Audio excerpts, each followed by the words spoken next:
Good morning, nandito po kami ngayon sa Masbate mga kaibigan para po sa boxing event mamaya. So syempre higop muna tayo ng medyo maligamgam ng kape mga kaibigan. At napakaganda po ng tanawin dito.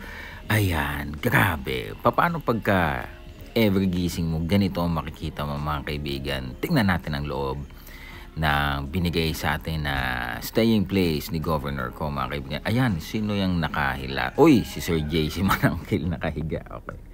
Yan din yung kama ko sa tabi niya mga kaibigan. At tingnan mo naman Garan, napakaangas niyan. Ayan, may ganyan po. Istitik. Ayan mga kaibigan. Punta naman tayo sa may parting kusina. Ayan grabe mga idol. Napakalaki nito para sa aming tatlo ni Sir Sean and Sir JC Manangkil mga kaibigan. Yan, balik na tayo mga kaibigan at tingnan muli natin si Sir JC habang siya'y mahimbing na natutulog sa kaniyang kama. Oh yeah, alright. Siyempre tambay muna tayo dito sa pool mamaya. See you all.